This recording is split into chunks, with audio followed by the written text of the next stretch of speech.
Je ne suis pas pour laisser passer tous les caprices. C'est une phrase que j'ai entendue récemment et elle a été dite lors d'une discussion pour ou contre la parentalité positive. Comme si la parentalité positive était laisser passer tous les caprices, ne rien dire à l'enfant, lui laisser tout faire sans broncher. C'est presque hallucinant de s'imaginer que c'est ça la parentalité positive. Alors c'est peut-être d'ailleurs pour cette raison qu'on entend aussi l'expression enfant roi, parce que évidemment, si on laisse passer tous les caprices, qu'on ne dit rien, c'est sûr que pour le coup, l'enfant va devenir insupportable, irrespectueux, impoli, etc. Alors non, il n'y a rien de tout ça dans la parentalité positive, c'est un mythe qui circule, comme tant d'autres d'ailleurs, sur différents sujets. La parentalité positive, je vais vous la résumer en faisant une analogie. Imaginez que vous êtes dans une équipe de travail. Vous avez un manager qui va vous respecter, vous écouter, vous guider quand vous êtes perdu, mais il sait aussi poser des règles claires et justes pour tout le monde. Et ce manager ne vous laisse pas tout faire, ce que vous voulez, évidemment. Par exemple, prendre vos vacances quand vous le souhaitez ou encore arriver en retard tous les matins. Ce manager, il sait dire non quand c'est nécessaire, mais il le fait avec respect et il sait donner des règles précises.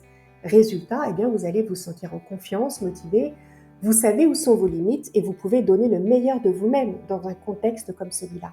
La parentalité positive, c'est pareil. Ce n'est pas laisser passer tous les caprices, c'est accompagner son enfant avec respect et fermeté, c'est poser des limites qui sont claires, mais qui sont bienveillantes, c'est savoir dire non quand il le faut, poser des règles, les expliquer, et puis le tout en restant à l'écoute des émotions qui sont vécues et ressenties, et des besoins profonds aussi. D'ailleurs, exactement comme on le ferait avec un ami, en fait, ce n'est pas différent, c'est juste que là, vous êtes face à un enfant. Et il est là le problème, je pense, parce que en tant qu'adulte, on se sent tout puissant.